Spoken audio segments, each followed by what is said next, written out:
Call to order for Ritchie City Council meeting Tuesday, October 24th, 2023. I'd like to invite Superintendent Dan Fields for the invocation and remain standing for the Pledge of Allegiance. Father God, we just come to you in the precious name of Jesus. We just thank you for your order and for the order of this council meeting, board meeting. Everything will be done decent and order.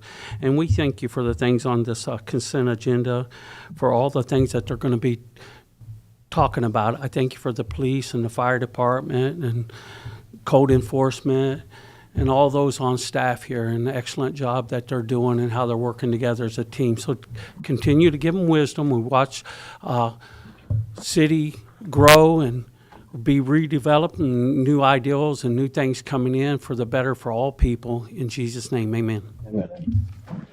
I pledge allegiance to the flag of the United States of America and to the republic for which it stands, one nation, under God, indivisible, with liberty and justice for all.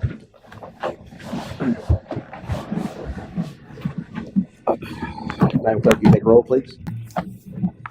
Mayor John Eric Hoover, Here. Vice Mayor Todd McClary, Timely here. Councilman Tom Kinsella, Barely. Councilwoman Linda Rodriguez. Here.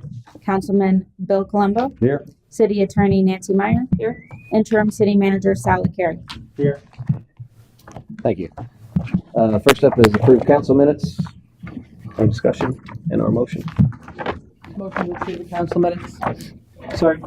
I have a motion second. The one thing I wanted to point out, I mentioned it to Ashley, but just our titles were wrong on the present list. They were the CRA titles. Had chairman, member instead of that. So thanks. You need to fix that, Jackie.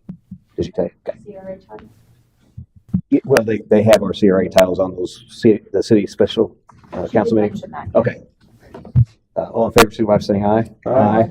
Opposed? Motion carries. Next up, comments from the general public. I have 2 people signed up. Before I get to those, I'll read our statement. Public participation is encouraged. If you are addressing the council, step to the podium and state your name and address for the record. For public comments, please limit your comments to 3 minutes. For comments on action items, please limit comments to 3 minutes on the current topic. Please limit your conversations while sitting in the audience during council business, and silence your cell phones to not interfere with everyone's ability to hear the comments of both the public and the council during that time. First on the list, I have Danny Fields. Welcome. My name's Danny Fields. My address is 8114 Lil Kid Avenue. And I just want to thank you again for you guys' service, and also want to thank the police and fire department and on you guys. We always have events. We have the Faith in Blue that was started this month, and we already celebrated the officers and stuff at the Oasis with Somebody Cares, and fed them food and got to fellowship with the community and others and just honor them for all that they do. And so we were so grateful for that turnout for that. But they will be also in the park with us. And so October 28th at 11 to 1 at the Waterfront Park, 8119 Old Post Road in Port Ritchie, we will be having food, fun, and games, and the police and stuff will be passing out candy out of the trunks of their cars and getting the fellowship, and the police and the fire department will be there, and also other ministries. And so you're invited to that.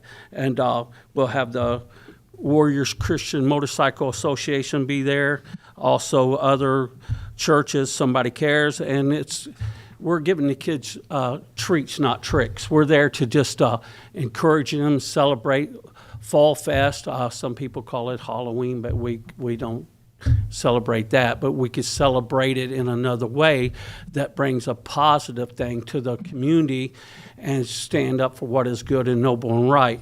So I believe you should have got one of these. I did send them out. And so that would be something, if you could show up to that, it would be a good time to bring your family, have fun.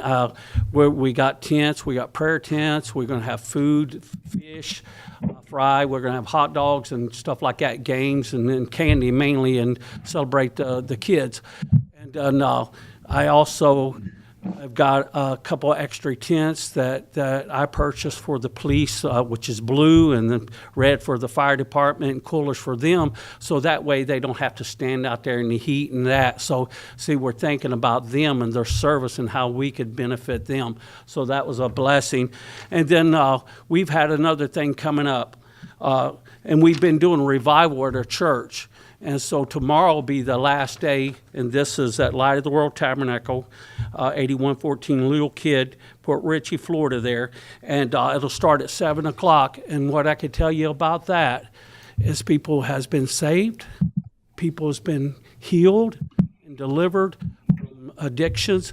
There was a man that came in, had polio and couldn't walk hardly and that.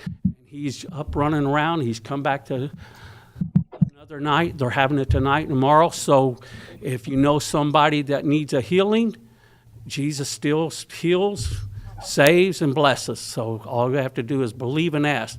And I will close it out with this. Believers should be a receiver of the blessings of God. In Jesus' name, amen. Thank you. Thank you, Danny. Next on the list, Pat Rod, welcome. She can keep time on her phone. The clock is not, the time clock is not working on the wall, so we'll have to investigate that. Okay, so, Pat Rogers, 4838 Sunset Boulevard. Every year, Dan and Julie Kolb of Broken But Beautiful Ministries joins with Joy FM Radio and gets lists of people who receive food from Meals on Wheels because they do not deliver on Christmas or Thanksgiving. So Dan and Julie have taken upon themselves to deliver hot meals to these people on every Thanksgiving and Christmas. Now, they have a form, which I just have the one of, but if anyone is interested in helping, they can call Light of the World, 727-849-0494. Joy FM asks if we could donate $10 a person for a turkey, and for every $10 they get, they give you a Joy FM t-shirt too. And also, like I said, they need volunteer drivers. They get all these meals. They deliver hundreds of meals every Thanksgiving and Christmas, and so they need help in in a lot of different areas. They have a crew that already puts all the meals together, does the cooking, but they need drivers who will go around, and they give you maps and they group so people don't have to drive here, there, and everywhere. So that's one. And Dan and Julie, like I said, they've been doing this for years. And it is a good thing because those people, otherwise, they get nothing, no food on Christmas or Thanksgiving. And the second thing is on December 2nd, which isn't that far away now, we're doing our annual Christmas in the park, where the children decorate the Christmas tree and learn of the true meaning of Christmas. And there will be food and cookies and music. And we also like to have the fire department and the police department there again, because the children love having them there. And so I don't have a new flyer for it yet, but it's the same thing. what's the time of December 2nd? 11 to 1, Okay. just like the Fall Festival, 11 to 1. Thanks, Pat. That's all the signs I have. By show of hands, anyone else like to speak? Mr. Mueller, welcome. Dave Mueller, 5439 Blue Point Drive. I want to thank you. I see that the residential grant has been updated in the city's website. However, there's a couple items that I think need clarification. Section 8.B.II indicates that you have to supply your financial information. We discussed if you had conceded to the 50% match, you wouldn't have to return your financial statements or tax returns. So it's just a point of clarification. It's an extra paperwork for the staff, and they just didn't pick that point up. Also, there was an item in there for 2 years. It can only happen every 2 years, and I think I went back and looked at the minutes, and Mr. McCleary indicated it's 2 years from the last date of the last check that was reimbursed. So that was the other point there. One other item, I noticed that the CRA had 2 line items, one in the CRA meeting that follows this one and one in this one. If this is the city business, why is the CRA being discussed in the city business? It should be totally within the CRA business. So what we're doing is plowing the same field twice. I don't know why we should be more efficient than that. We should do it in the proper location. Thank you. Thanks, Dave. Yeah, matters. Not at this time, no. Okay. We'll check into that, those things. Anybody else like to speak? Show of hands. Seeing none, we'll move on to comments from city manager. Turn it over to Thank you, Mr. Mr.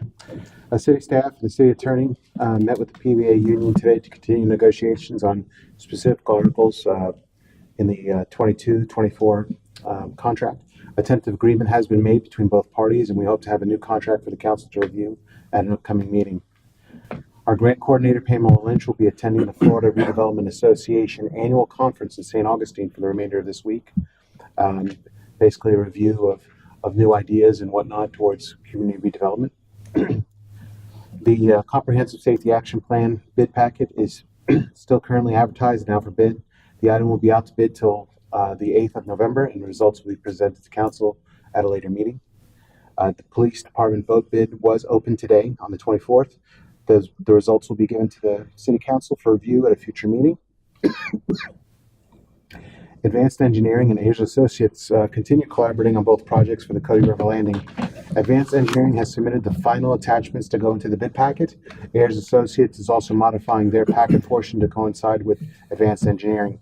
I have discussed with both firms about having the bid packet complete and ready to advertise at the end of the month. The Development Service Department continues collecting information to submit for reevaluation of the city's community rating system to qualify for a 25% discount on flood insurance premiums from the current 15%. Staff is meeting with an ISO representative on that topic this Friday to go over documentation for submittal. The Public Works Department installed a new stormwater drainage line on Old Post Road between Grand Boulevard and Pasco Way. The existing galvanized piping was collapsed, forming a sinkhole along driveways. My wife had her surgery on the 19th and was discharged today. I'd like to say it was very successful. I'll be in and out of the office to assist with her needs. I'm not going to schedule too many city-related appointments between now and the next week. I'll also be available by email and phone and for urgent business. I do appreciate the support of everyone as she begins her recovery, from council, staff, and the citizens. I will be taking personal time from November 7th to the 9th. I will probably be appointing personnel for council. I will let them know via email before I'm out, but I will be available for emergencies. I still will be local. An update on our new city manager. Mr. Kompler has rented an apartment approximately half a mile from City Hall behind the Gulfview Square Mall. The residence is outside the city limits. Mr. Kompler will continue to search for residency inside the city. He just wanted to get something immediate so he can be here on his allotted time for the 13th. The city attorney and I wanted to address this to the council because of the current signed agreement and ask for the council's acknowledgement. This is my final meeting as city manager. I submitted my resignation to council as part of my employment agreement. I appreciate the opportunity to serve this city in this capacity, and I hope I've provided a positive service to the council, staff, and its citizens. I would like to say thank you for Jackie Hanville. She's filling in tonight for Ashley McDonough. Ashley is out on medical leave with her mother. She'll be back by the end of the week. That's all I have, Mr. Mayor. Stand for your questions. Thanks, Sal. With that, we'll move on to comments from the mayor and city council. I'll start with Councilwoman Rodriguez. I've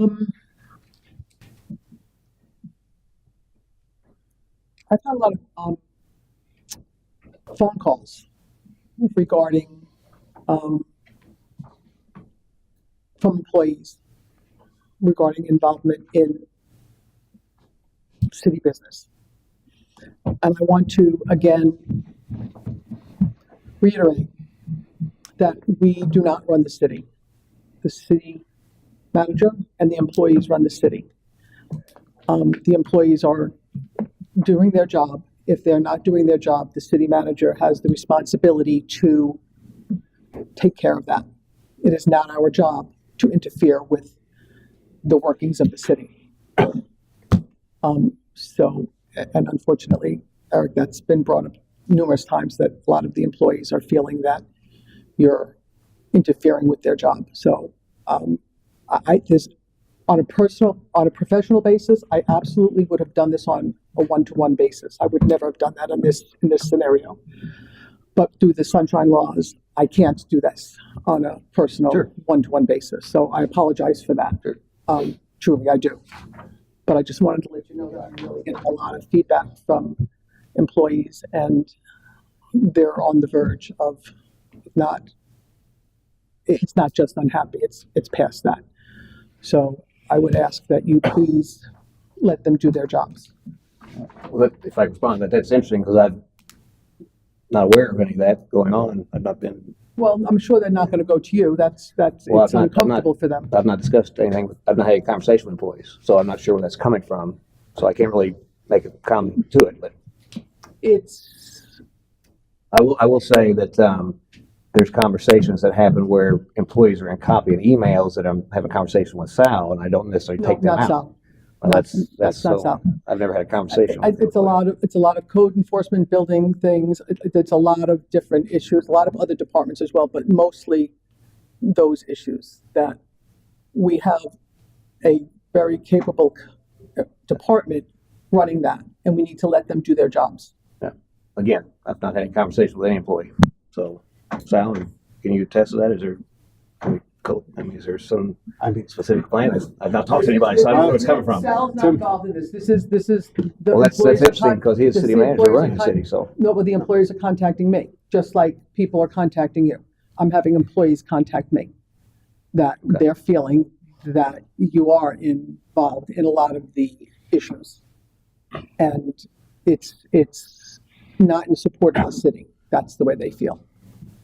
Okay, well, the only comment I can make, again, I've not had any interactions with employees outside of what Sal's aware of, obviously, with him involved. I can tell you that residents reach out on things regarding the building department and other things, and I forward those to Sal to be taken care of. So, not that I'm involved in those, but if a resident reaches out to me, I am going to forward the information to Sal to look into, take care of, whatever needs done. I've not done anything personally to attempt to take, I've not talked to individual employees, so I really don't know where these complaints are coming from because they've not talked to me directly because I've not had that conversation Right. outside of what. Well, I appreciate you bringing it up. yes, people, because I'm going to maintain their Sure. their Well, just know that, privacy, of course, because that's not fair to them. I would never do that to them. And again, I would never do this in my personal life. I would do this on a one-to-one basis, but unfortunately, I can't do that okay. Well, in the government force. well, I'll make a public statement here that if whoever these, that had these complaints, Well, I don't think they're going to come to you. well, no, That's I'm not asking just, them to come to me, but, I've not reached out and talked to anybody staff-wise outside of what Sal's aware of. So I don't know where this is coming from. So I'll just reiterate that I won't do that. I haven't done that to my knowledge. I think I would know that. So, but I appreciate you bringing it up. And like I said, if you would respond back to the people that reached out to you, let them know what I said. If they aren't watching, but that's not my goal. But if well, residents, I mean, just let them do their jobs. I mean, if the residents are coming, like, for instance, I have a lot of people come to me, and I will come back to the employees, ask them their question, and then I go back and give them their answer, and that's the end of it. I don't. That's the end of it. I just get them their answers, and that's not what they feel is happening. yeah, no, I really do the same thing. I pass along the information I receive, and then that's all. That's where it goes.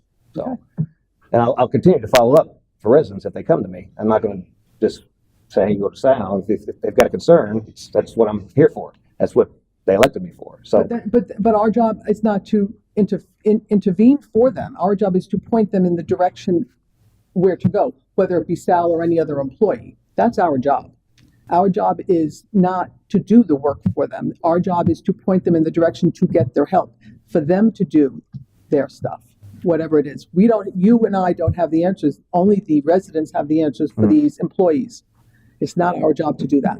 yeah, No, and I'll agree to disagree on the intervening. Again, if somebody reaches out to me with an issue that they've had with staff, one of the things I campaigned on, and it's a promise I made I will keep, is that if communication between an individual resident and the city is not happening, I'll try to facilitate a conversation. I've done that from day one, and I'll continue to do that until. But the city can be right. The city is not 100% wrong, which is what I'm getting, is that the city is. It's not about right and wrong. It's about communication between the city and the residents. And if they reach out to me because they're not getting that, I reach out to Sal or whoever the city manager is to facilitate that conversation because it needs to happen, whether it's a no or yes. I don't really care at the end of the day. It's closure on an issue. And so I'll continue to do that. I mean, I don't see that as interfering. I don't go to, for instance, I wouldn't go to Chief Robinson, and there's been a couple things come up that I forwarded to Sal and send to Chief. I've never talked to Chief outside of, hi and bye here at the council meeting, but there's been things that came up involving the police department that I forwarded to Sal, and Sal's forwarded to Chief, and that's the kind of things that happen. Well, perception is reality, as we all know, and Well, their perception's perception. not reality, No, actually. well, no, that your perception is one and their perception is another. So that is your reality and this is their reality. So we can agree to disagree, but I'm speaking for the, I also speak for the residents, but I also speak for our employees. So, Sure. just to let you know. I appreciate And feedback. I apologize for doing it in a public forum. It's perfectly fine. We're here for. No, it's not. I apologize for that, but that's the only way I can do it. No, totally okay. Thank you. And nothing other than to say, Sal, I'm happy to hear that Kim is doing well and coming along, and thank you for your service, since this is your last time sitting in that chair, so, you get to move back over to the other chair now. That's all. Thank you. Vice Mayor Clark? Echoing Bill's comment, or Councilman Colombo's comment. Thank you, Sal, for stepping up and taking not only the city manager role, but still maintaining your old role.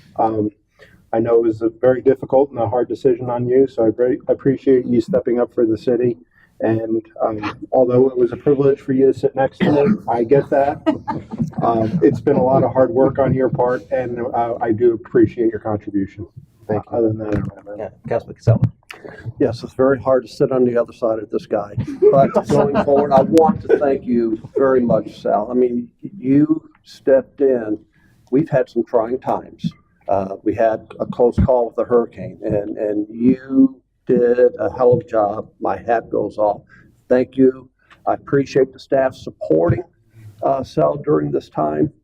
And again, congratulations and thank you. I do want to follow up Mrs. Rodriguez, and I want to say something about this too. And I have heard some things too. So what I'm going to do, I'm asking our city attorney, and I would like the support of this council also to put this on an agenda item for our next meeting, since we're having a new city manager for the first time. So this is a great opportunity. Let's find out what our role are as council members, at the same time what our responsibility. I mean, a previous city manager, I was asked to go through him. Don't go off making appointments with county members. Don't go off making appointments with state members. We hire a city manager to run our city. We as a council, we don't do that. So I really would like, if we can, to have our attorney to define our roles going forward, so we all have an understanding of what it is. At the same time, our new city manager is going to be here, so it'll be an educational opportunity for him as well. So I would ask if we could do that and put that on an agenda item. The second part I want to bring to attention, Regency Drive and Wilkins Street. There's that intersection there. There's right smack in the center is that sewer grate. And what brought it to my attention is the last 36 hours been seeing the pictures over there, the Walmart at Little and 54, the 20-foot sinkhole, and I'm looking at that picture, that grate, it's like, wow, that could have been the picture taken right there at Regency Drive, that grate sinking in. And it really seems like it's sinking down into that opening. So I would like to, I mean, if there's nothing to it, great. But if there's something going on, that is a major intersection for the deliveries to Walmart. And having to block that intersection off at any given time, that could cause quite a mess. So I'm asking, and I believe it is a city, if we could take a look at it and determine, you know, if there is something going on, something active, if we could be a little proactive and maybe whatever, if we need to do repairs, let's get it done before it becomes something major. And I don't think that hole at Walmart has anything to do with that drainage, but it's just, Because we're also looking into lower grade on Deidre as well, so we're going to add this to that as well. And just to clarify, you said Regency at first. You mean Ritchie Ritchie. and Wilkins? yes, Yeah, Ritchie. The corner of Ritchie and Wilkins? They both Okay. start with an R, Yeah. so it's the same It intersection. threw me off a bit, but yeah, I know what grade you're talking about, so I'll have Public Works inspect that as well and see if there's if we can raise that up or something like that and reinforce Appreciate it. that. So. That's all I have. Thank you. I got a few things. I attended a meet and greet, a meet the mayor event out behind the guard shack, Harbor Point, Sam Pebble, their master board meeting. They asked me to come out and a chance to meet me and to answer some questions. And we had a good dialogue, probably a good hour and a half, I guess, we spent back and forth. But wanted to bring up a couple points that we talked about there. Obviously, dredging was one of those. There was one thing that I wanted to bring up about dredging before, and this is a good segue into that. Carl had, when Dave and Carl and Devin and I went to meet with the county, Carl had looked, and I believe some of the permits we have actually expire the end of December of this year. And so, does that sound correct? It seems like there's some permits that we haven't lost, I guess, through expiration. And it was this is something we should look into, try to get those extended. We're out of extensions, if I recall. That's the last I heard, we're out of extensions. So they do expire, but there's no extension Yeah, to them. because seagrass has changed and things Okay. like that. Yeah, That's you're all. allowed like 3 extensions Okay, well, I or wasn't sure what- something like that, so we've He done all we can do. he had pointed that out, and so I just want to bring that up. This is something that we need to ask about anyway. But one of the main, I think, issue with there already was one of the folks that talked about it.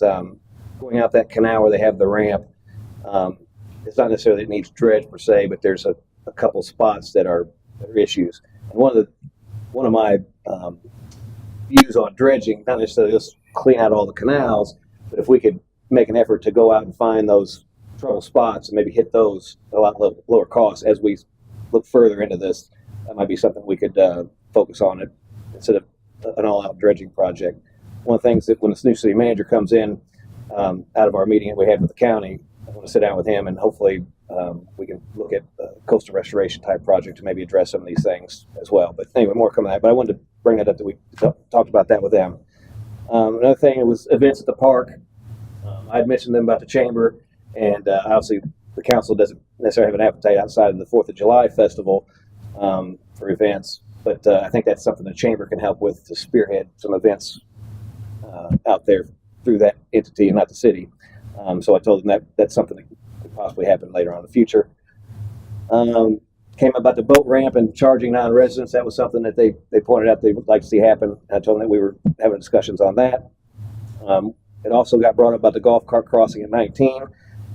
I did want to give some updates on that since we had that last meeting.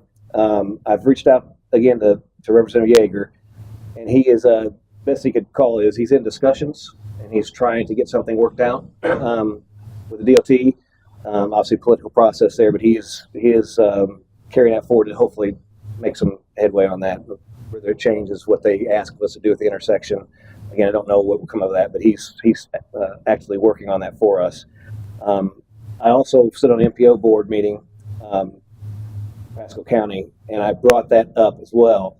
We had a project that was pretty high up, second on the list. It was the Cody River Underpass, where they were talking about a hike and bike trail, and then they're connecting it as well as a golf cart path. But it was obviously with the golf carts, it was cost prohibitive. That project I think is moved down to 13 on their list. But I reached out to those guys to see, if we take the golf carts and we're able to get those approved across 19, that makes that project a little more viable underneath there because it won't be has to be as wide. And there's some issues with golf carts going under the underpass as well, I believe.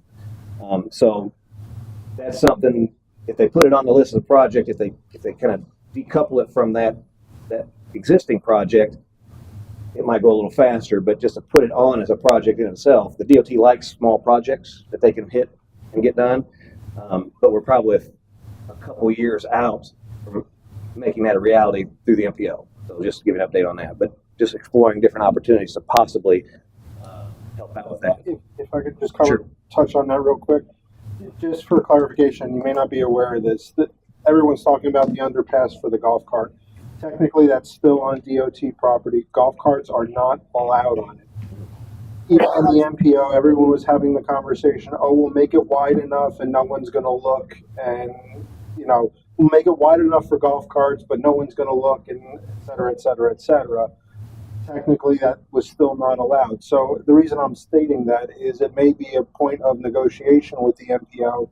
Hey, look, I think the number was about 4 million or some crazy number like that for the cost for the underpass.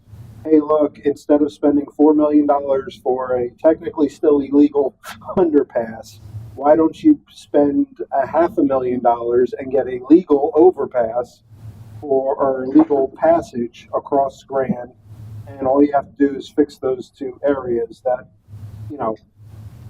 to me seems a much more legal and conscientious use of everyone's funds. Yeah, and that was the thought process, and that's what I expressed to him. I talked to Johnny Coors, and he's going to explore that avenue.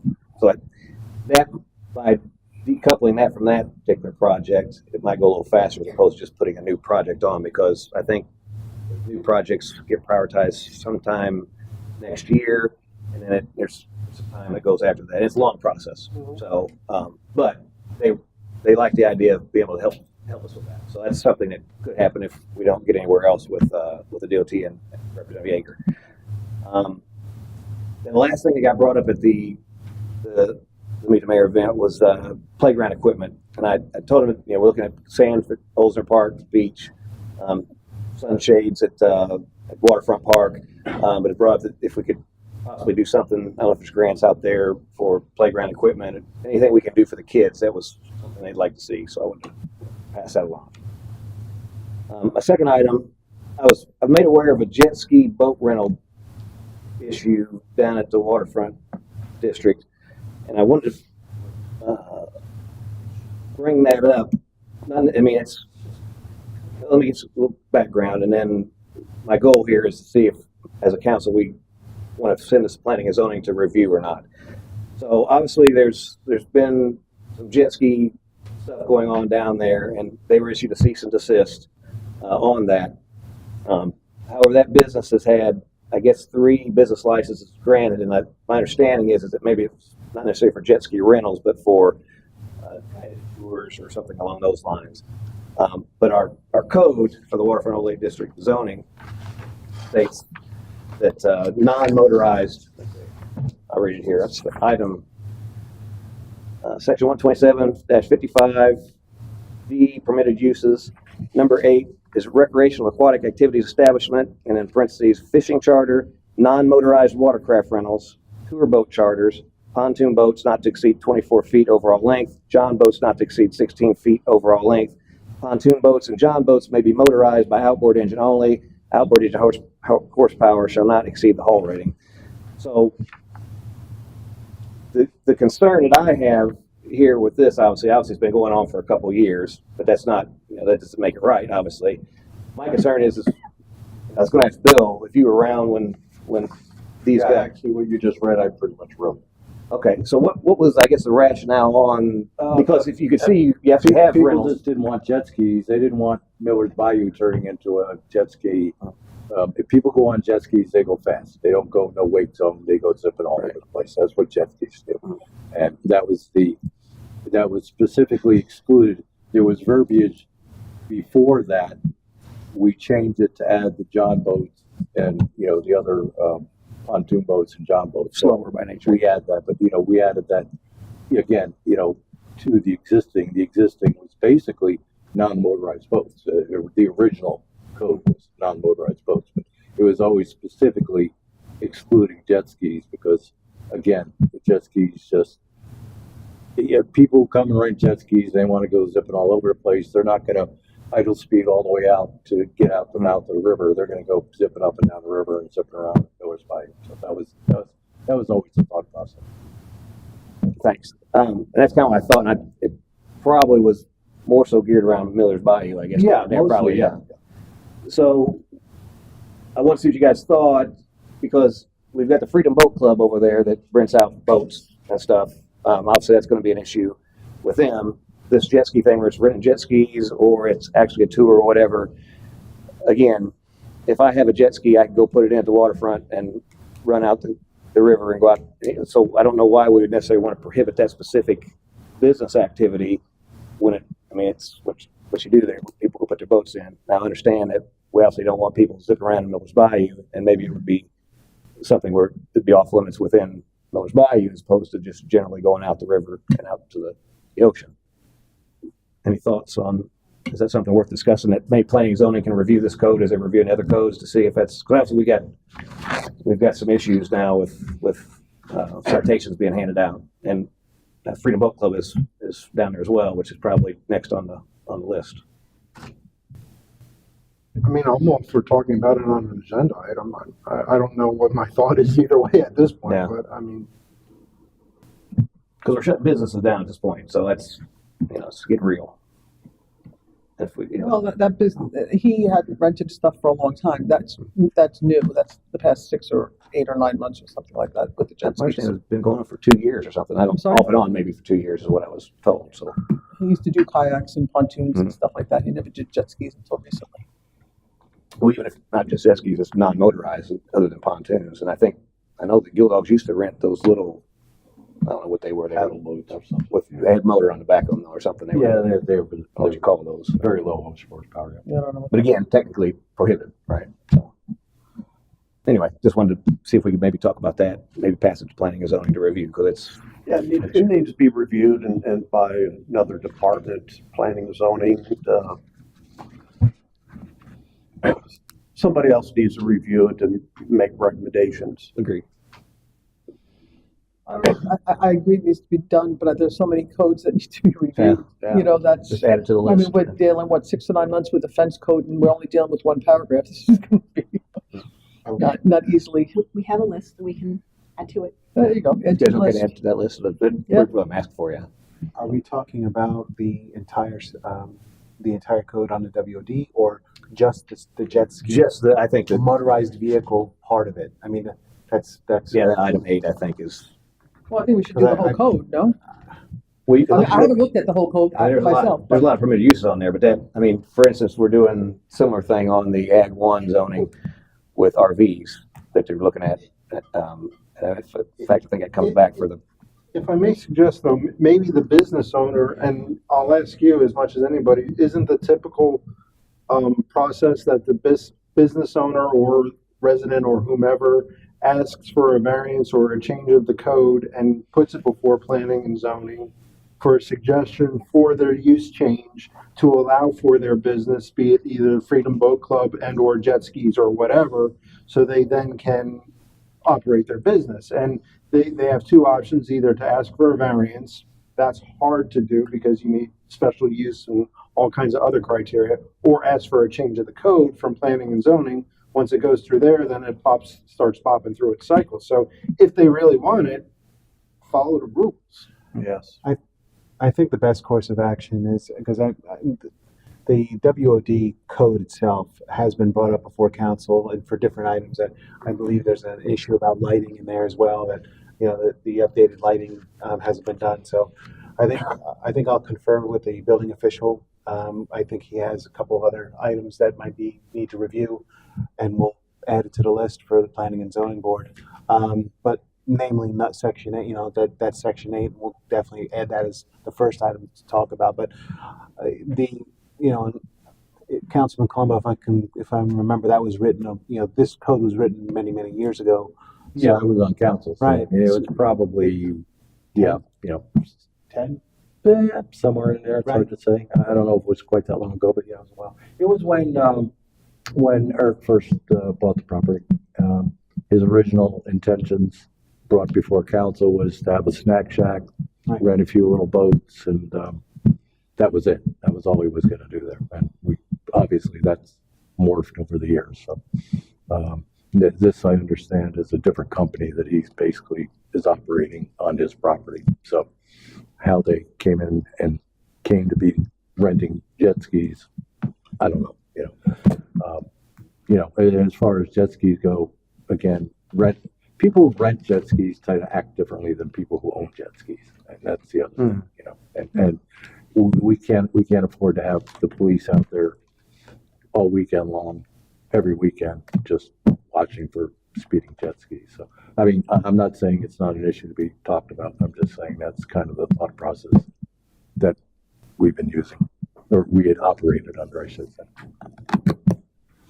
We'll just add it to the list. I mean, it's all zoning. I mean, it's all it is. The WOD is the waterfront overlay district. It's an overlay district. It's a zoning code overlaying the underlying code. And, obviously that code hasn't changed in a lot of years, and you got things you need to look at anyway. So they reached out to me. I said I'd bring it up, so that's what I did. So, And the list gets a little longer. and personally, on that, I'll just add a little bit more.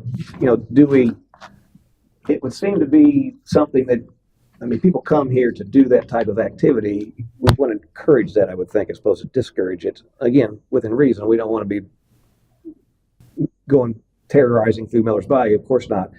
But if we've got stuff being rented out there, that's what we're here for, is to provide access to the ocean, and people bring their boats and that. And some people don't want to invest in those; they want to be able to rent those. I mean, I think it's probably a good thing for the city. And if they're out there jacking around, Chief can get out there on his boat and ticket them, right? So that's opportunity for revenue too, as well. So, we want to have a safe waterway environment. You're neutral. Remember you said that. I'll bring you by Remember that I part. didn't say which boat. I just said the boat. Moving on. So I just wanted to bring that up. Everyone caught that right away. Hey, we can justify it, right? I want to bring up the PFAS stuff again, just because I got an email. I think you got it as well. I'll read out a couple dates here for the council. You guys didn't get this, but anyway, the PFAS litigation stuff with 3M and DuPont, they've set deadlines. And the deadline to object to the DuPont settlement is November 4th, 11 days from today. Deadline to opt out of the DuPont settlement, December 4th, 48 days from today. The deadline to object to the 3M settlement is November 11th, 18 days from today. And the deadline to object to the 3M settlement is December 11th, 56 days from today. And the note was, failure to object, opt out, or file a claim will result in your waiving all past, present, and future damages from 3M and DuPont for PFAS contamination of drinking water.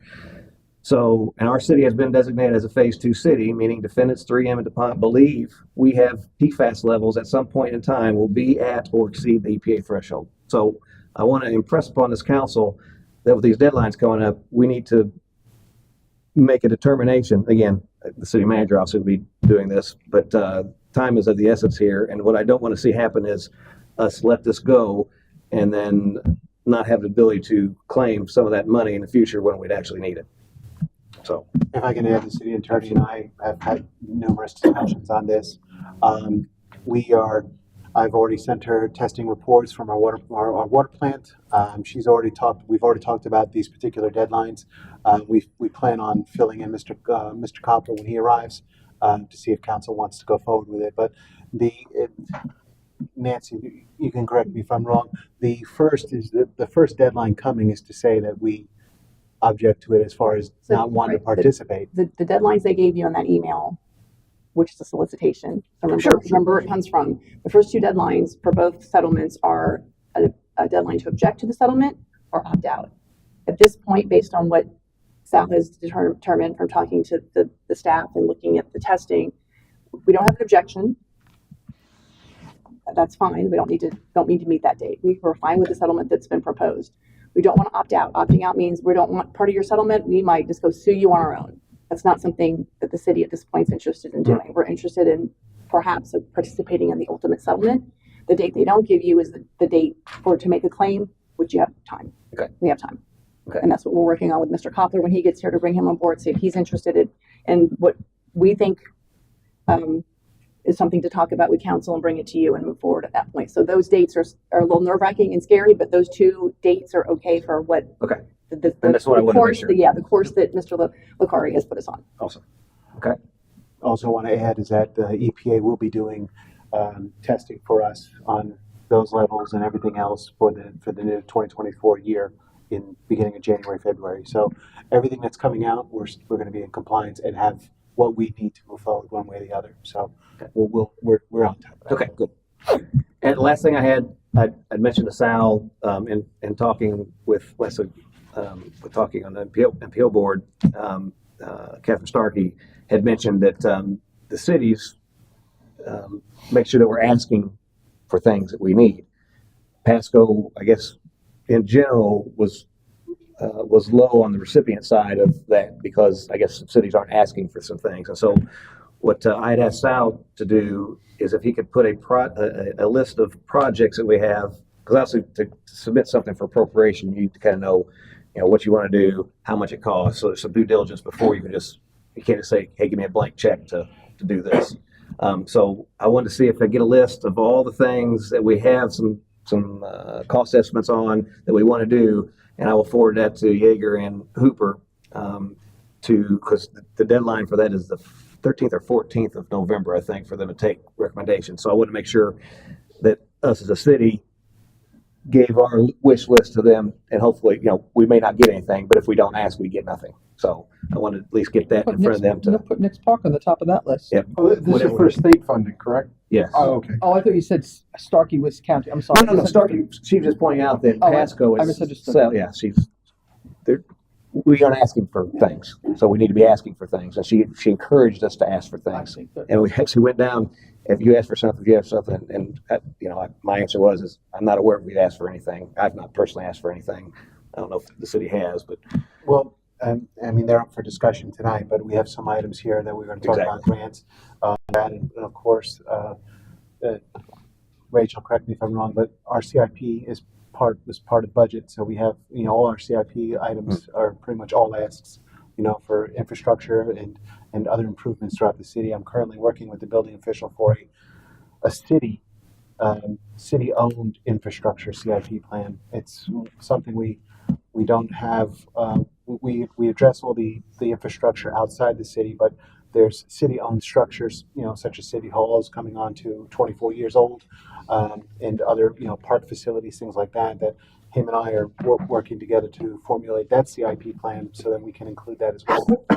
And those would also be asks. So we have most of that list now, and I can get them to you to send up to the state. Our grant coordinator, as soon as she comes back, I'll make sure we get that information. so let's make a world of that. So we're going to ask for some money. Perfect. That's all I have. My name is Mary Marie Levon. It was mentioned in Ms. Licari's comments about Mr. Koppler. I'm taking by your silence you're okay with him residing outside the city for a temporary time. He's waiting to hear from me so he can sign his lease. Yes. So I want to make The sure. answer to your Yeah, question. by consensus, everybody feel that? I have a nice tent he can pitch on. I will offer that to him also. There you go. Okay, thank you. Chief. Sorry to interrupt. Sure. Before we move on, Councilman Cassell asked for an item on the agenda. I'd like to get consensus on that as well, for that discussion, if we want to move forward with that. I'm on board with that too. Fine, me. Thank you. Anything else? Moving on to comments from boards and committees. Do we have any boards and committee comments? We have that. Okay. And next is the consent agenda. Is for a motion or discussion?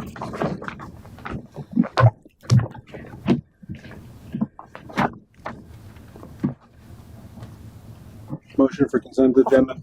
Second. Motion second, further discussion. Anyone public like to speak? See no hands put to vote. All in favor, signify by saying aye. Aye. Opposed? Motion carries. Next up, council business. Item number 3, first reading of ordinance number 23-691, city council meeting start time. I'll pass that to Ms. Meyer for first reading.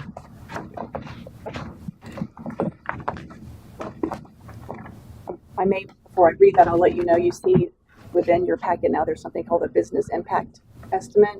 This is by law now. Every time you see an ordinance, you're going to see one of these. So if you ever have any questions about it, I'll be happy to explain it to you. This particular ordinance has no impact on businesses, so you'll see it doesn't say much. But some as we go forward may, so there may be more information. So you know what those are. Ordinance number 23-691, an ordinance of the City of Port Richey, Florida, amending Chapter 2 of the City of Port Richey Code of Ordinances to amend Division 3, Section 2-66 of Article 2 to change the start time of regular City Council meetings, providing for severability, providing for codification, and providing for an effective date. Looking for a motion or Motion discussion. to approve ordinance number 23-691. Second. Motion second. Further discussion? Anyone from the public like to speak? Seeing no hands, will put it to vote. All in favor signify by saying aye. Aye. Opposed? Motion carries. Next up, item number 4, first reading of ordinance number 23-692 to repeal ordinance 16-652 / possession of cannabis or paraphernalia. I'll pass that to Ms. Meyer for a first reading. Ordinance number 23-692, an ordinance of the City of Port Richey, Florida, amending Chapter 18 of the City of Port Richey Code of Ordinances to repeal Section 18-82 of Article 3, providing for codification and providing for an effective date. A motion or discussion? Motion to approve 23-692. I'll second. Motion second. Further discussion? Anyone from the public like to speak? Seeing no hands, put it to vote. All in favor signify by saying aye. Aye. Opposed? Nay. Motion carries. Next on the list is item number 5, approved engineer list for 2023-2024. I'll pass that to Mr. LaCarrie for introduction.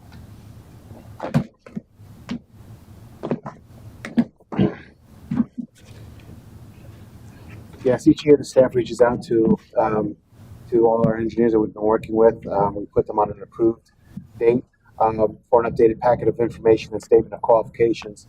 The full packet of RFQs for each engineer will be included in a digital packet and on the city website and offered to consider paper. That packet alone was about between 500 and 600 pages. So we chose not to include it. What we have here is the list that everyone that did include their statement of qualifications.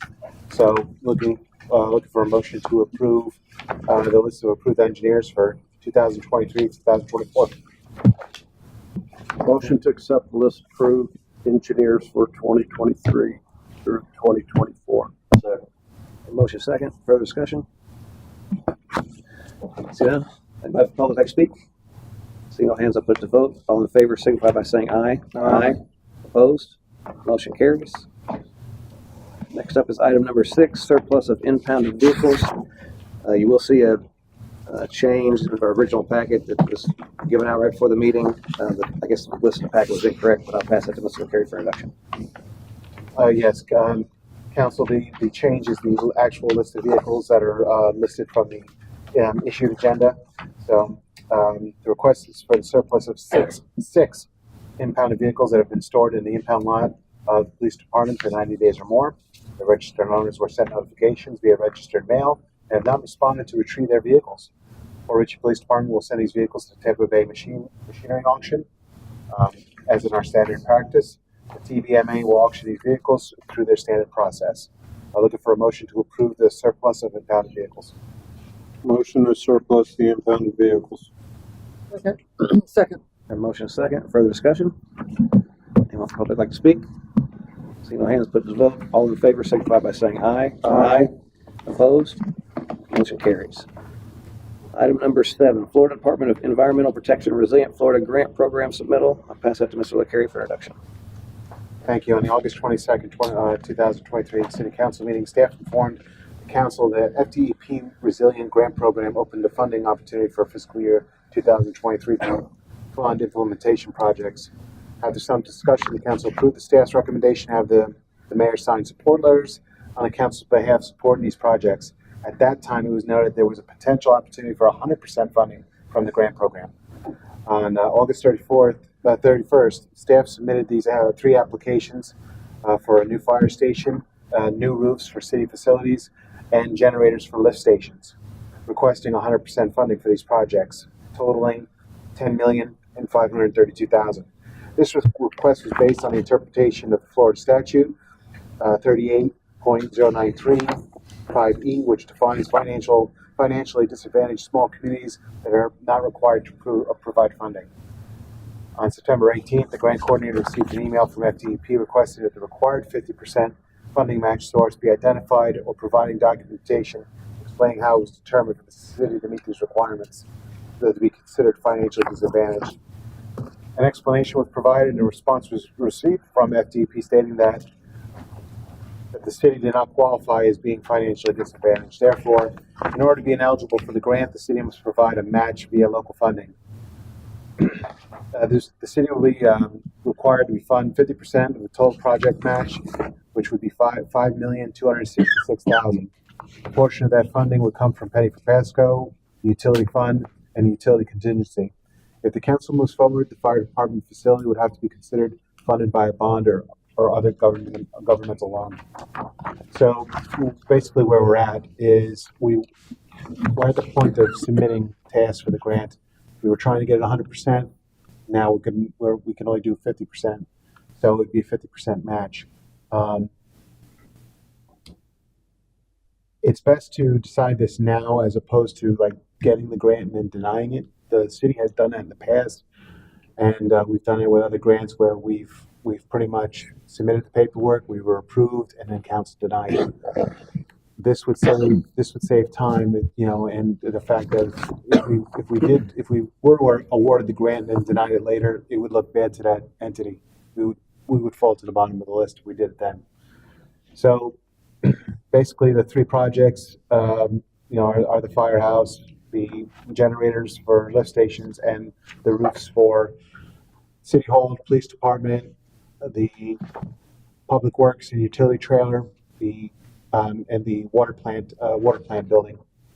So basically, we're looking for approved staff recommendation to fund 50% of the total project cost for the Department of Environmental Protection Resilient Florida Grant Program implementation projects. Want to see if you want us to move forward.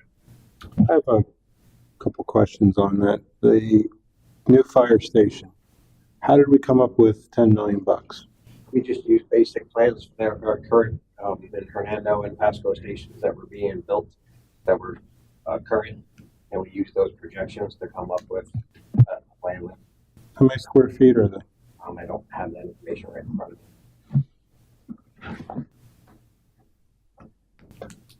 I'm not sure I want to be on the hook for $5 million. This is $5 million. I mean, you know, I mean, the other two fine. 100%. I'm all for it. You know, if I missed a comment, it was 5,000. I'd be okay with that. Yeah, I mean, I think at this point, being on the hook for $5 million on an okay, I'm all for the other two, but the new fire station, I think, may be at this stage a heavy lift. Not saying you don't need one, but you can have one at 100% grant.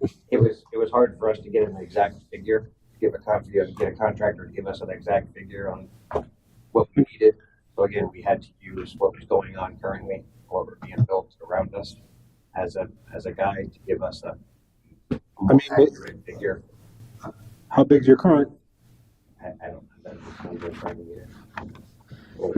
It was built in 1960 and renovated many times. The current building, it served a lot of purposes other than just the fire station. So there's a lot of it you're not even really using the fire station. I don't. My bad. In my world, I go by square footage, so it seems heavy, is what I'm saying. But again, without knowing how big you want. I mean, it probably is heavy, but our goal was to have a plan and to make sure that we had it funded. And if it came in at 3.2 million or 2.5 million, everybody's happy. But to plan and have it come in at 7 million and we only budgeted 5 million, that's another huge problem. So that was one topic that we had talked about. Yeah, I think before we start going down that path of the $10 million, we should have more definitive sizing, cost idea of what it's going to cost, and then we know what we're getting into, at least from a conceptual design perspective. Is there a deadline for this application for this grant? I know she has to submit it. I believe the the beginning of November. So this is why we put it on this agenda, so she can move forward as far as deciding to submit for them. I mean, this is a yearly grant, right? Yeah, it'll come up again. That's why I know the generators, the generators and the roofs are a more reasonable ask at this time. And obviously we'd have to consider a bond if we were gonna fork out the $5 million. So I was gonna ask, is this an all or nothing? Can we no, fork out, can we separate, or is it Can we- an all or yes. nothing? no, it's not all or nothing. Okay, Yeah, you can just scratch out the new fire building. I just wanna make put in sure the it other wasn't two. all She's- tied together. She's in the process of putting it, just sending it out. And now that we knew that it was 50%, not 100%, well, of course, we want to get opinions on that before saying, hey, we're going to go for a grant. It's going to cost us $5 million. So we definitely wanted that. What was that part you said again about we could always, it looks bad if we did something? If you get the grant and then say, no, we don't want the Okay. money, then, because we can't afford the $5 If million we tell bucks. them, if we tell them, yes, we're going to commit We to pretty much $5 need to do million. it. They begin all, they process the paperwork, they approve the grant. I mean, they have their board meetings, and of course, there's several entities all over the state that is submitting for this grant. If we get chosen, and then we say no, Gotcha. Yeah. the next time we fall at the very bottom of the list. And it's happened before. And yes, the problem is if you don't take the grant, then your ranking goes all the heck. Well, it makes sense, because, Yeah, you're using their time, well, not only that, only you're other saying no to people. somebody who is gonna use it, so, Exactly. and that could be us next time, so I So get it, that's- yeah. Yeah, I would say bring That's why this it's- back real skinny down. I mean, for some things like pumps and, there may be some things that we could make this much more palatable for a 50-50 grant. That's not $5 million. Right. Yeah. Not that we don't want you to get the fire station, but. I mean, correct me if I'm wrong, but we're gonna have to say okay to the second two now and say scratch the first one, because she has to submit. Yeah, she's just looking for guidance. So if we're okay with, if we can have consensus on the first two, that's what she'll put in for. Second two. A I'm second. trying to get the first one in. I'm trying. On the just over 6,000 square feet. The current station. On the roofs, obviously, the generators, I think, are probably no brainer, but the roofs with all those, are they just certain age that we're, leaking, or what's the, We've had issues with this building itself, and this is a 20,000 square foot building. is it all these buildings have issues, I guess? or- $1,500 Yes, they're very old. It's just, I may, if we're not gonna go forward with the fire station building, I may actually include the firehouse's roof on that as well, which Makes sense. may alter that, but not by much, but I'll talk to her about that, because if we're not gonna go one route, at the very least, we should get a new roof on the building and see if we can get that. So I'll discuss that with her, but, the water plants building has been there and the utility trailer has been, everything is, several years old, so it's just an opportunity to go forward. We would have been much happier to get the 100%, but this is where we're at 50. But the generators, the backup generators for the lift stations are, an essential need, of course. And the lift stations that are slotted for this project are all master stations, so which basically control the flow going in any area throughout the city, north, south. So that's what they're for. But you mentioned earlier about state projects. Got a firehouse right there. Yeah. Put that on there. Put down $10 million for the new firehouse. The state's paying for it. We can ask. Absolutely. It's always no if you don't ask. That's correct. So if we go with the second and the third one, we know where the funding, our 50% is coming from? Yes, so the generators would come from the utility fund, and then the roofs would most likely come from the Pasco. Why do we keep tapping them? That means raising the water bills again or putting out a bond? And this, we can ask for those match funds, that might be something that we can ask for the state as well. I don't know how that would work, but. So what do we need to do to move forward with those two items? Just consensus tonight that hopefully we can submit for those grants, but, and then I'll, of course, when it comes time, if the city is approved, that's the thing, we still have to be approved for it. When it comes time, I will include the discussion that we had tonight and, say that this was discussed before moving forward. But like I said, it's very important to, if we're going to go forward, is to go forward, you know, and then at the time when you get awarded that grant is to continue going forward, because to deny it, then the next time you try and submit for a grant, it probably won't happen because they move you at the very bottom of the list because you backed out of that. So is there any objection to moving forward with the generators and the roofs? No, that's good. No, no objection. No, I think it's a good idea. Those two and leave off the fire station. Okay. Sorry, Chief. Next up is item number 8, pavement discussion, ARPA funding. I'll pass it to Mr. LaCarrie for introduction. Thank you, Mr. Mayor. On September 26th, Kansas City Council meeting. Speak up. Oh, I'm sorry. At the September 26th City Council meeting, the City Council discussed the current ARPA projects and decided to allocate $500,000 towards repaving city streets. City manager presented an option to pay Bay Boulevard for $490,000 based on an approved contract pricing from Pasco County and Ajax Paving. The council wanted to review information from the pavement study presented by Our Works in August of 22 to decide which roadways to move forward with an asphalt paving process. Because of the future development of the Car Bay off of Bay Boulevard, the roads with a residual service life of RSL rating of 8 and above were applied reclamite earlier this year. Some streets with an RSL of 6 were also sprayed with reclamite. The city manager is asking for the council's street recommendations to begin paving. More or less just by, you know, I'm looking, we have the 500,000 set aside, so I'm kind of looking for council's guidance. If we're not going to do Bay Boulevard because of our discussion earlier about the construction with Vacara Bay moving forward, and why do that now if they're going to be doing construction for over a year, 2 years? What other roads that I can go ahead and present a purchase to council and have basically the piggyback contract from Pasco County and include those specific roads and get quotes for them. So the pavement study is, the recommendations would basically be any RSL rating of 6 and lower. So, but of course, I'm looking for council guidance to move forward.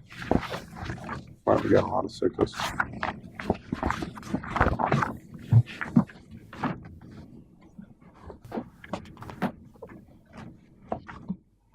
According to the study, we had 2 roads that were 2s.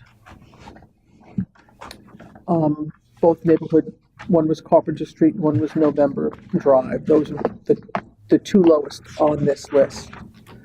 I know they're not highly traveled, they're neighborhood roads. I think it's at the trailer park roads there. Yeah, it's the streets that enter that right before the trailer Right. park.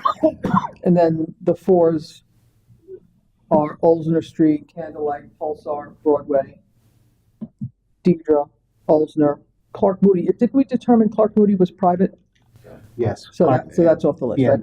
and Well, there's they've one about already, Apple 6 as well. Is that ours? Because that's like it's like a parking lot you enter.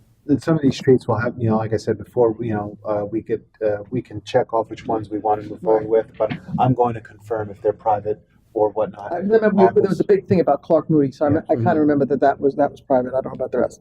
Cobb, Farm, and Ritchie are all 4s. I think we need to pick the highly used roads out of those. I mean, the 2s must be really bad. There's 2 of them, like I said, Carpenter and November. But I don't know what anybody else thinks. Well, I think November is the one that goes in that backside, and it is bad. I mean, you can't even. I don't know. Probably didn't used. To be honest with you, I mean, it's Of the list, Ritchie Drive and Wilkins is probably the most trafficked on the list, I would think. That's a 4. Wilkins to Ridge.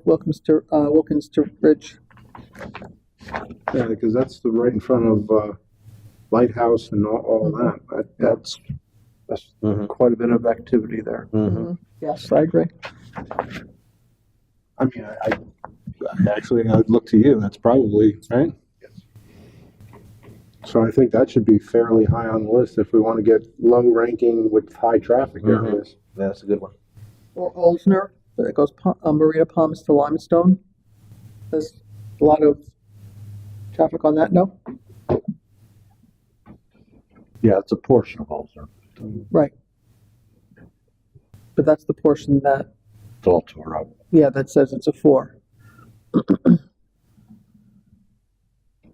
So I would feel better using that money to get some of those worst roads that are really in bad shape for the residents and get those, start with those.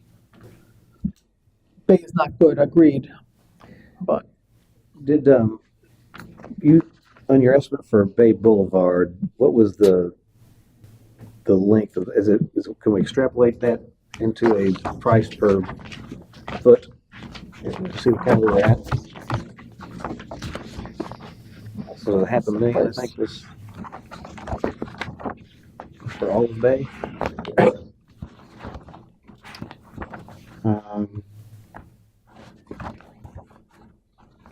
Trying to see. It's on here, isn't it?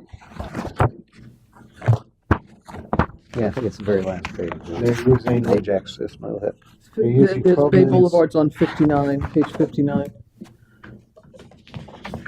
They're using approximately 12 million square yards for it, but 12,814. oh, I'm sorry, 12. Too many zeros. Yeah, all 12,000. 12,000. So the linear feet for the painted is 10,364 linear feet. I would assume that that's going to be painted from end to end. You know, No, yeah, basically from a, sorry, don't mean to No, jump. please. You want to look at the amount of milling that they're using. So they're using 12,814 square yards, 9 square feet to a square yard. So that's the number you're going with. So whatever that calculates out to, so it's $6.50 a square yard is really what we're for milling. Yeah, I mean, you add all these up, that gives you a unit price for your milling and paving, and then you can just extrapolate it out to these lengths and widths.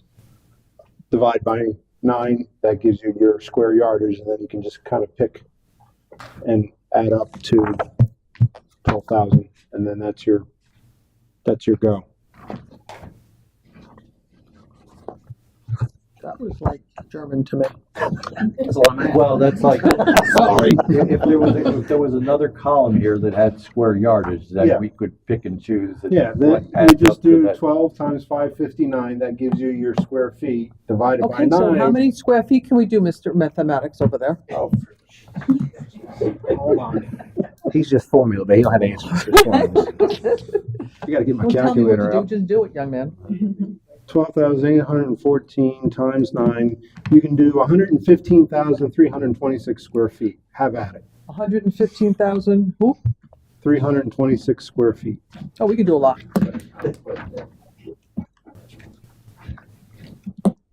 So That's the whole road, right? do Top. the do the math and bring us another spreadsheet. Well, let's see, what was my, That's a. Oh, that's length and width. well, yeah. Yeah, but now you- you have to Yeah, move yeah, it. yeah, yeah, yeah, Big yeah, street. That's what I'm Yeah, saying. yeah, yeah, yeah. Another column here. Right, right. So Ritchie is, we talked about Ritchie, is 15,560 square feet. So you can do 10 Ritchies. So we got 100. So that's like 1,000. 7,000 length feet on this, No. on this It thing. depends. Different roads are different widths. I mean, Yeah, that's where, so basically you take, in the case of Ritchie, you take the, where the hell's Ritchie? You take the 778, Right. multiply it by 20. Right. That gives you your square footage. Right. Run from there. So we could Just do keep going 10 till you hit Ritchies. There's 115,000. no other road, there's no road that's wider than 20 feet in the 4s and under. Correct. So you could do 10 Ritchies. We could do all the 4s. No, Why? because Ritchie is only 778 feet long. Oh, okay. I'll use Clark Moody's 1,200 feet long. So that's, I know I'm what doing I'm, Clark I Moody because get that's that, but I'm private. telling you, I know, they're all right. valid. I gotcha. Ritchie actually happens to be one of your longer ones, just looking at it. deployment might change a little bit because if they're, They're gonna shift they're around. gonna move Yeah, around. there's gonna If be we- some loss there, so One you, long run, yeah. yeah, you're not gonna get exactly 115,000 square feet, you're I gonna get understand. less, but if you can get Ritchie right by something else, then it makes it a little more efficient. Are you all thinking not even address the sixes, just address the twos and fours? Or are you thinking, again, if we look at Bay, for example, not doing Bay, all of it, but there are parts of Bay that are pretty bad, and it's a highly traveled road. Do we want to include some of Bay in this project as well, and try to get as many of the lower numbers?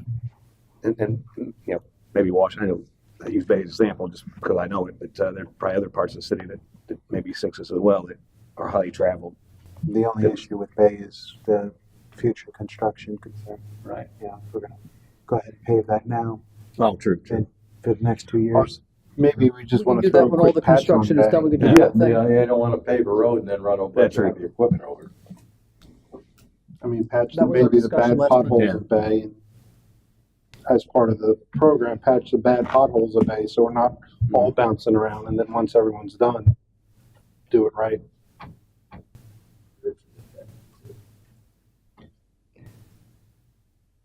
Personally, I would at least do the twos. I mean, that's almost dirt. Well, what I can do is, I can go ahead and we'll go ahead and add up the, what all the twos and the fours will be and present them to council for a final, stay within the 15,000. And as long as we're. I mean, 500,000, you mean? You say 15? 500,000. No, I said 15. I thought we had half a million. 115. You had 115,000 square feet to play with. 115,000 square feet. Yeah. 115,000. We have $500,000. Send me a spreadsheet, I'll make it work. Thank you. Thanks, Todd. I'd double check his 115,000. Well, we can't go to the 115,000 because these streets are, like I said, deployment is going to be different. So, of course, they're going to charge differently for that. If right. we're going to give them this list of streets, the price will change to that. So it'd be best not to be at the exact 115,000. So, but at the very least, I'll get them all added up and see where we lie and go forward with that and get a quote for that so we can present that to council. But I think it would be good to at least do the lower RSL ratings first, and then move forward with the sixes and Except continue for on. Clark Moody. Except for Clark Moody.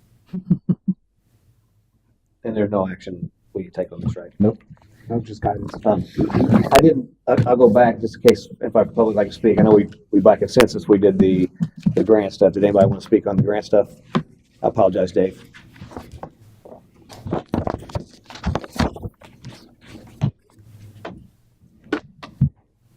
Do you want me to comment on this one too, since You do both. Yeah, just stay on topic on 7 and on 9. So the grant stuff first. I'm going back to the grants? Grants, yeah. Um, And then before you go on, if there's anybody else like to speak, I'll open it down. Thank you. 5439 Blue Point Drive, Dave Mueller.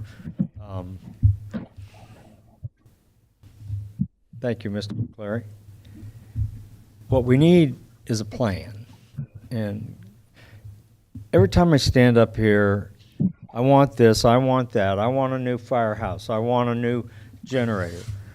Have we vetted the scenario of why do we need a new firehouse? Let's lay out the facts. The facts speak for themselves. We can sit here and spend time, wasting time, dividing this council as to what we need and why, but nobody's willing to put the facts up on the table. Why do we need a new firehouse? There could be a very good reason. I don't have a clue. It's just a wish. So here we are, throwing stuff at the wall again. Same thing with the generators. Do we have backup generators now? Are we missing some? Do we have a count on the number of lift stations? And if we had a power outage, how many generators would we need? Those are very simple questions. We ought to have answers for all this stuff before it becomes to council. Countless times I sit up here and I see incomplete work, unprofessional work. It ought to come to you with all the facts so that you guys can assess the situation. That's what you're in place for. This council is supposed to make decisions on stuff that needs to move forward. And here we are trying to figure it out, and they just throw stuff at the wall, and you guys have to suffer through this thing. Same thing with the roofs. You know, if we know the number of roofs, what is the age of the existing roof? Is it something that can be repaired, or is it so bad that it needs to be replaced? Somebody needs to do a better job on putting their act together on here, because it's not getting done, and now we're just wasting time. I can sit here and talk all day long too. Thanks. Anybody else on item number 7? As I move to number 9, anybody like to speak on number 9? The one we just discussed, the acceptance of bid for the development of an updated community road. Oh, I'm sorry, I've got that yet. The ARPA funding for the pavement.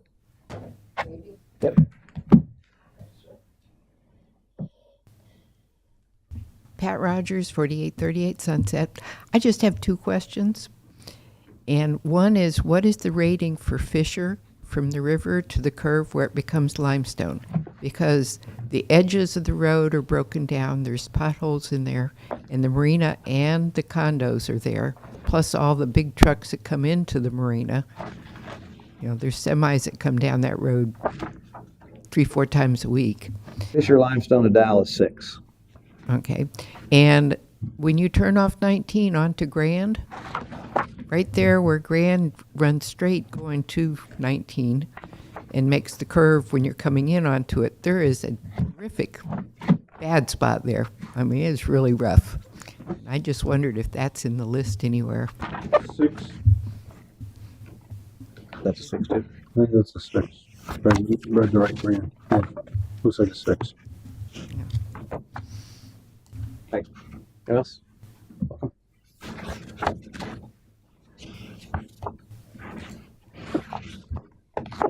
7802 Davis Street. Just to point out, I think you said Olsner was a 4. I'm a South Sider, so I can let you know Olsner is kind of like an evacuation route that people take. And if there's an accident on 19, Olsner becomes an alternate route for people getting around an accident. So it does get a lot of traffic. Just wanted to let you know. Thanks. Thanks, sure. Dave? Welcome. I guess we're on to the next. 9, yeah. So. Dave Mueller, 5439 Blue Point Drive. With regard to the paving, you guys had this lengthy discussion on Bay about future road traffic of heavy equipment. Ritchie's affected by that as well. So that's an ingress and egress issue coming into Walmart, coming into all those neighborhoods back where potential construction is going on.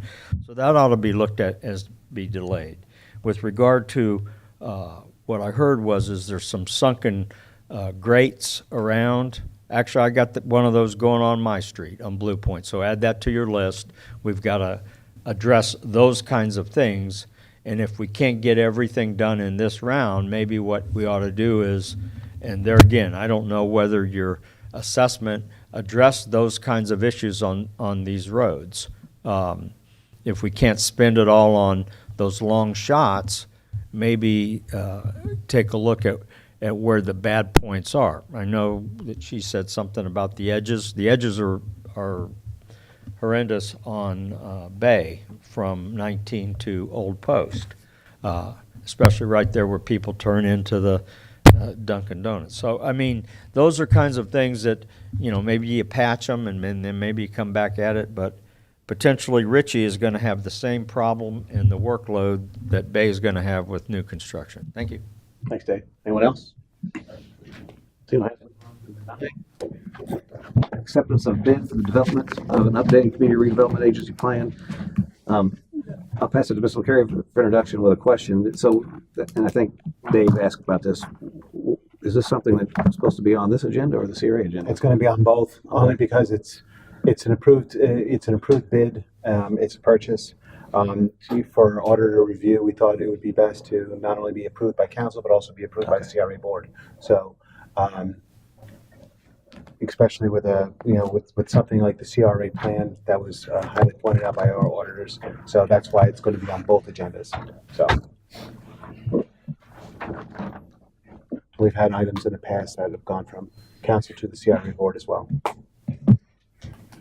Well, this is something we have to do. Right. They require it. It came, Yeah, that's what I'm it came as saying. part of the, There's not much audit. to debate here. Yeah. It's something we just have to do. Of the 6 items that was mentioned as far as the partial responses that we had to do, they all related to the CRA plan. I mean, they were all directed at updating, doing a new CRA plan was part of the state's final responses. So, I mean, this came up before. The reason I think we pushed it off is that it really didn't have the complete data. They now supply the complete data. We can't say no. We can't, it's. So my question is, again, this is our plan. Why do we have to hire this out to a firm for almost $50,000 to do that? Especially when we have one already in front of us that's definitely could be used as a template. I mean, again, I don't know what all needs to be changed in here, but it seems like we can go through this in-house and make the updates necessary. Why do we need to spend $50,000 to do this? Is my question. that's it's my recommendation to have a specific firm do it than to have it done by staff in-house. Something as important as the CRA plan, this one hasn't been done since 2002. If we had a CRA plan that was constantly updated, renewed, this is all we would be talking about, and we would be at that point. But the thing is that we're talking about a plan that was written in 2002, and nothing's been updated since then. The entire Cody River Landing is not even in this plan. Any of the projects, any of the properties that we have, anything that we've done for several years is not in the plan that we have. So you're basically going to be rewriting this entire plan. And everything that's in this plan is going to have to pass the muster of the state and the auditor general. This is not something we can just sit down and write. It's kind of like, to me, it's kind of like if we're building a new building or the work at the waterfront or Cody River Landing, we hired an engineer to do that, to design that. We didn't have any staff do it because it has to pass code, it has to pass regulations. The last thing we all want is to spend 6 months, a year's worth of staff time, and then we present it to the auditor and he says, "What is this piece of you just gave me?" Yeah. And we want to wrap this thing up with the auditor. I mean, we got to get. I understand what you're saying. I really do. I mean, I don't know. And the only thing I say is this is what, 15 years old, this plan? 20 years old? The original document. If this was a yearly update, I would be absolutely 100%. 100%. Then we should do that in-house. And we should maintain this on a yearly basis. This should not go 20 plus years without being looked at and addressed. That was wrong. I think we need to start from square one, and then this needs to be put on someone's calendar that this needs to be addressed and updated on a yearly basis, so it does not have to go out to bid for someone to redo. Actually, that's part of the audit review, was to constantly, yearly update the CRA plan. And I believe if you're going to change it, an article or a revision a certain area, that's something that can be done in-house. But we're talking about rewriting a 21, 22-year-old plan to today. What we want to do tomorrow and going forward. Like I said, if this was something on an update, we probably wouldn't have had the ding from the state about that in the first place. If this was what we're talking about doing an update, from a year ago or 2 years ago. But something this old, this was number one as far as their issue. Unfortunately, we're paying for lack of maintenance of the past. Well, you can look at it like we got away with not doing it for a long time, so we saved a lot of money. Hopefully we save $50,000 because that's what it's costing. Prorated over all those years, this actually isn't all that bad. It's kind of like getting audited by the IRS. How I won't pay my taxes until I get caught. Yeah, something like that. What is the I guess the time frame we need to have this updated plan done by? Or is it just we need to be working on it? It need to be done by a certain date? We need to work on it. It's just the state was looking. This is why this was brought up the first time, and then we wanted the additional information. They want to see compliance on this. They want to see the city of Port Richey moving forward on this particular item. One way or the other. And say we were to work on this in-house, and we obviously doesn't sound like there's a set time frame to have it done. We're not capable of working with the auditors to, as we make some changes, and what's the auditor's engagement? Just once we're done with it, they actually look at it and say yay or nay, or is it an iterative process where we can bounce stuff off of them and actually try to get through this? You know, no experience in this at all, so. But I mean, if I have a plan like this in front of me, and I'm, you know, we could literally hire an employee for $50,000 for the year to strictly do this. Are they going to be schooled in the rules and regulations of creation? That's what you put on a job description. I mean, my point being is it's $50,000 a lot of money to. I mean, we have a plan. Granted, it's old, and I'm sure there's probably some things that need to be changed. But $50,000 after cost burdens is $30,000 in salary, more or less. So we're going to hire someone for $30,000 to write a report that makes us go to the state, and goes under state review. No, and I'm not suggesting hiring somebody. I'm just making a point that $50,000 a lot of money. Is, you know, can we do this in house or not? I think we can, but that's my opinion. So. I'd recommend caution, only because is that if we weren't audited by the state recently, and we were talking about doing a CRA plan, that might be something to explore. Is, you know, bringing someone in house or doing something like that. But we're talking about the one item that they've pointed out in several different points of that audit review. No, I agree, but it's sure. It's something I wouldn't want to gamble with. I would rather have a professional write this. Moving forward, if you know, a professional company would write it front to back, they're going to interact with staff. Staff interaction is going to happen anyway. Council interaction is going to happen on projects. I fully recommend going this direction. It's coming out of the CRA fund, not the general fund. I personally believe that having this plan in place would dictate what you're going to do with those CRA dollars moving forward for the next several years. And like I said, as we having updates, the city manager and staff, with the guidance of the city attorney, probably can add an article change, just like as we do ordinances now. You know, the code is written, we make a small change, that's one thing. But, as far as this plan, if this was only a few years old, this would be a different conversation. And like I said, the state probably wouldn't have looked at it that way and just said, look, just update the plan, do an update sections, 2, 3, 7, then that would have been fine. But they are completely unhappy with the plan that we have because of how outdated and old that it is. Motion to approve the bid from Inspire Placemaking Collective for $48,000. Second. Bill had a second. So much second for discussion. Looking to speak, Dave. Welcome. Dave Mueller, 5439 Blue Point Drive. How is it that we had 16 or 17 findings on the audit, and this is just now coming to light trying to get done? I thought we were supposed to get this corrected, every point of that audit finding corrected before the previous attorney left. Never happened. Why? I don't know why. The point being is, this is stuff that should have been captured a long time ago, and it continues to point to the inaccuracies or the inability for the city to get a hold of their act. Now, I appreciate where you're coming from. That's exactly where I would be. You set something in motion, you set a process in place to address and correct and keep things current. We are running a business here, and we need to stop looking at this thing like, oh, it's just a little country club that we're living in. The point being is, we're trying to do stuff around here that make a difference.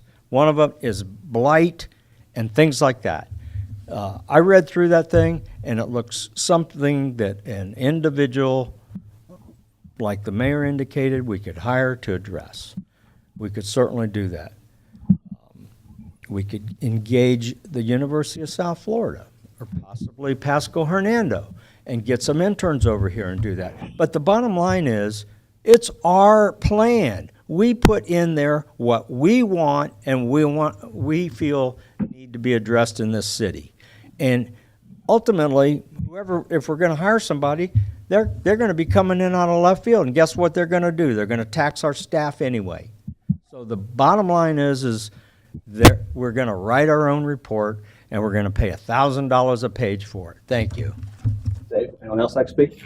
Let's put the vote. All in favor, signify by saying aye. Aye. Opposed, nay. Motion carries. I might point out at this point that, as Sal, I'm sure, can verify, this has been an ongoing process. It's not like the Auditor General gave us a list. They did. And it's been back and forth when Mr. Duke was city attorney, when Jim Matthew was the attorney, Mr. Duke was city manager. They would come back, we'd go back to them, we'd go back and forth, and we worked our way through the list. We're now at this point in the list. It's not like this has been ignored. It's other things have been happening. No, it hasn't been ignored. The last letter that was issued It's to been us. going on, this gift, the gift that was given to us when they tried to dissolve the city was this audit from the Auditor General. And I can guarantee you, hardly any other cities have gone through the scrutiny of their CRA that we have by the state Auditor General. In saying that, we do need to do this plan. This Yeah, does we need to need be to do- updated. yeah. So, I mean, All I'm saying is it's not like it's gotten ignored up to now. We have now gotten to this stage of the process. Well, no, we just submitted a response to the state. There was 15 items. Nine were addressed, and 6 had partial responses. Right. We responded that. The city attorney and staff, we sent that up to the state. Right. We informed council and the board. We informed the board of that not too long ago. So I'm kind of just not understanding what was mentioned a few moments ago. But this is part of moving forward. This is part of that plan. This is part of us complying with the state, and that will continue. That as part of those responses. There's other items in those partial responses as our policies and procedures. Those need to be continued updated. Nothing is said and done. This will always be moving forward. I will, the city manager and staff will be coming up with things that will constantly have to be updated as our CRA that were stagnant for many years and now have to be addressed yearly by the board. These are actions that the board have to address and take action on, periodically to keep it up. And that's what the state noticed the most, is that there was several things that were not being addressed for several years. And they had 15 initial items. The previous city manager and previous city attorney worked on several of those items. We just, for 9 of those. But the last 6 circle around this plan. Circle all of it. All 6 of them are about this plan. So now this is a big item of moving forward with those responses. can I say something as well? Hindsight is always 20/20. It's always going to be like that.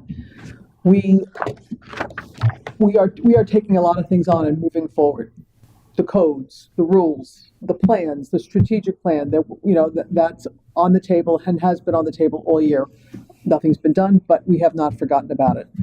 We can only do so much with what we have. We're moving forward, and we are moving forward. To beat what happened 5 years ago, 10 years ago, we can't fix that. That's done. The past is in the past. We just need to look forward and move forward. If we're constantly looking behind us, we'll never move forward. So we just need to move forward, get it done, and don't let it happen again. That's all, my opinion. So we already voted on that. Yes. Yes. Moving on to old business. Any old business? Let's discuss. We pretty much touched on most of that stuff. Again, I'll look for a motion. Motion adjourned. Second. All in favor, signify by saying aye. Aye. Meeting adjourned. Take 5 minutes. Good enough.